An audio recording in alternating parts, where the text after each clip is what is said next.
feeling entirely unseen while being watched by millions is a paradox that Sara Gilbert knows intimately. As the sharp-tongued, sarcastic child on television's biggest hit, she appeared confident, yet behind the scenes, she was trapped in a web of personal secrets that threatened to destroy her career before it could truly flourish. Public perception labels her a sitcom legend, but a deeper examination reveals a woman who endured extraordinary public and private turmoil that would have crushed most people. The real question is, where did that resilience originate? Sara's journey began in a family that was Hollywood royalty, though not the glamorous, red carpet variety. Her legacy was more of the hardworking, blue-collar showbiz type. Her grandfather, Harry Crane, was a key creator of The Honeymooners, meaning sitcom DNA flowed in her veins from birth. However, the deepest pressure came from inside her own home. She was the youngest child, with an older sister, Melissa Gilbert, already famous as America's sweetheart, Laura Ingalls, on Little House on the Prairie. Her brother Jonathan also appeared on that show. For Sara, fame was never a distant dream. It was the family trade, similar to being born into a family of skilled plumbers or accountants. Except the workplace was a soundstage, and her adolescent mistakes were witnessed by 30 million people. By age 6 or 7, she felt the grind. Watching her siblings receive praise and fan mail, she decided she wanted the same, but not as a wholesome sweetheart. Even as a young child, her energy was different, dry, cynical, and unusually observant. She was no polished singing and dancing stage kid. Instead, she was raw, moody, and highly intelligent. She began with commercials and small TV movies, but never fit the 1980s mold of the perfect child actor. She was not bright and bubbly. She was grounded and authentic. In 1988, at 13, Sara auditioned for a new, edgy sitcom called Roseanne. She did not arrive in a pageant dress with a fake smile. She came as herself, slightly slouched, somewhat disinterested, and very sharp. That authenticity was exactly what the producers wanted. They sought a child who looked like she truly lived in a home with overdue bills and peeling furniture, not a typical TV kid. They needed someone capable of matching the powerful Roseanne Barr, delivering sarcastic retorts that felt genuine from a teenager in a struggling working-class family. Landing the role of Darlene Connor transformed her life overnight. She went from being a famous person's younger sister to a central figure on the nation's talk show. But as her paycheck and the ratings grew, something strange occurred. The boundary between Sara and Darlene began to dissolve.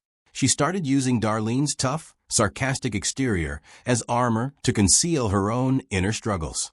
She was an adolescent bearing the load of a massive television hit while trying to discover her own identity behind a very famous family name. How does anyone maintain their true self when the world is convinced they already know who you are? Once Roseanne became a cultural force, Sara led a double life. Externally, she was Darlene Connor, the definitive 90s tomboy, known for dry wit and a too-cool-for-school attitude that audiences adored.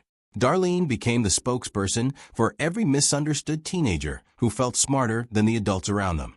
But privately, that character became a hiding place. Navigating your early teens, while an entire country watches you go through puberty forces you to develop a thick skin. For Sara, Darlene's sarcasm became armor. By being the joke teller who was perpetually unimpressed, she kept everyone from seeing her own confidence cracks. The pressure of living under a top-rated sitcom's microscope is unique. You are not merely an actress, you are a fixed image in people's homes. Fans did not want Sara Gilbert. They wanted the girl on the plaid couch mocking her brother. This created a psychological cycle. The more successful she became as Darlene, the more she suppressed her real self. She has admitted to feeling like she was always performing, even off camera, at a store or event. If she was not acting sarcastic, people were let down. So she leaned in, wearing baggy clothes, keeping her hair messy, and holding a stoic expression. It was an ideal disguise. While Darlene grew more complex, evolving from a sports-obsessed kid into a dark, artistic, brooding teen, Sara's internal life became equally complicated. She faced normal high school questions of identity and belonging, but with her face on every magazine cover. The show's writers skillfully incorporated her real interests, like activism and vegetarianism, into Darlene. In many ways, Darlene became a mix of fiction and Sara's real growing pains. But one enormous part of herself she could not share. Hiding your personality is one thing. Hiding your heart is another. As the show progressed, Sara realized her feelings did not align with Darlene's straight storylines.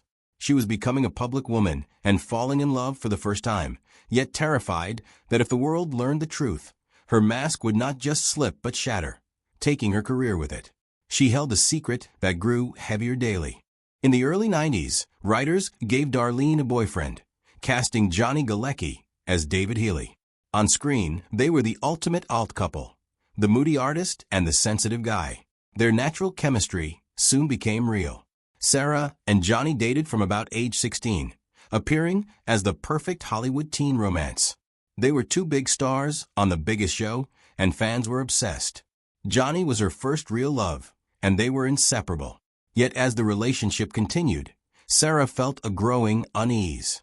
She has called this period incredibly confusing because she truly cared for Johnny, but intimacy brought internal conflict she did not understand. She would feel depressed after they were together without knowing why. Johnny, a genuinely good person, took it personally, thinking he was doing something wrong, which added to Sara's guilt. Eventually, she had to tell him the truth. She realized she was gay. This was a life-altering revelation, especially in 1992, when Hollywood was far less accepting of LGBTQ+ people. The tragedy was not the relationship's end, but Sara's terror about her future. She believed that if the public found out, the show would be canceled, she would be fired, and her family's legacy would be ruined. She begged Johnny to keep her secret, and he did, becoming her ultimate protector. For years, they worked together, playing lovers on screen while he guarded her truth. He accompanied her to events, acted as her beard, and provided safety while she lived in fear of exposure. Even after their romance ended, he remained her best friend. But living that way, constantly fearing a tabloid outing, damaged her mental health. She played the straight girlfriend on TV and the straight starlet in magazines, while privately exploring her identity in the shadows. It was a lonely, anxious time. She was successful, wealthy, and famous, yet trapped in a shrinking closet. She had found her truth, but could not live it openly without risking everything. When Roseanne ended its original run in 1997, Sara was only 22. For most, that age marks a beginning. For her, it felt like an ending. She had spent 9 formative years playing a character the world felt it owned.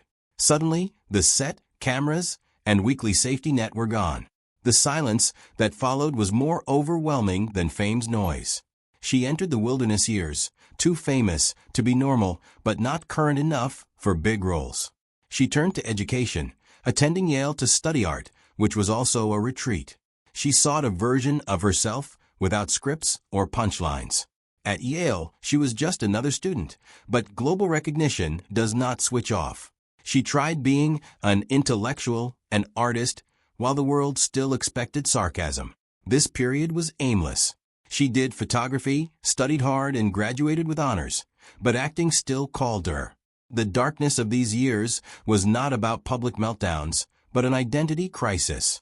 She remained in a closet, fearing her true self was a liability. Roles were small, guest spots, and indie films that went nowhere. She suffered the Darlene curse, where casting directors could not see beyond her childhood character. She felt herself fading, feeling that her best work was behind her before 30. She also began a long-term relationship with producer Ollie Adler in 2001, starting a family with 2 children, yet she stayed publicly private. She lived a full life behind closed doors, but remained a ghost in public, causing a huge internal disconnect. How can you be authentic when you must edit out your most important people? She spent nearly a decade in this holding pattern, working steadily but never driving her own career. The weight of secrecy and a slowing career created a pressure cooker. She knew she needed to stop hiding and create something using her real voice. In 2017, Sara accomplished what many thought impossible. She reunited the Roseanne cast. She drove the revival, making calls and negotiating contracts. For her, it was a homecoming, aiming to bridge political divides by showing a family loving each other despite differences. The 2018 premiere was a massive success, with over 18 million viewers, proving her chemistry with Roseanne Barr remained electric. She had reclaimed her legacy as a powerful producer. But triumph lasted 2 months. In May 2018, Roseanne Barr posted a racist, abhorrent tweet that sent the industry into chaos. ABC canceled the #1 show within hours. Sara faced a moral and professional nightmare, forced to choose between her mentor of 30 years and her own values. She immediately condemned the tweet on Twitter, stating it did not reflect the cast's or crew's values. This act of integrity came at a high personal cost. Roseanne attacked Sara publicly, calling her a traitor and claiming Sara destroyed her life. Sara was heartbroken, describing a grief process for both the show and the relationship. She felt responsible for hundreds of crew members losing jobs. Instead of hiding, she fought for a spin-off, arguing the rest of the family still had stories. She secured The Connors, a show continuing the legacy without its namesake. It was a bittersweet phoenix from the ashes victory, requiring harder work while carrying emotional scars. Walking onto the set of The Connors meant facing a familiar but empty house. By writing Roseanne out via a tragic overdose, Sara turned professional disaster into resilience. As star and executive producer, she carried the franchise through 2025, proving the story outlasted any single person. Her path from closeted child star to powerhouse mogul offers a blueprint for surviving public and private collapse. Sara Gilbert did not just survive her life's tragedies. She outlasted the noise, proving that grit is the ultimate comeback. Her story shows that the greatest narratives are not about avoiding the fall, but about having the strength to rebuild.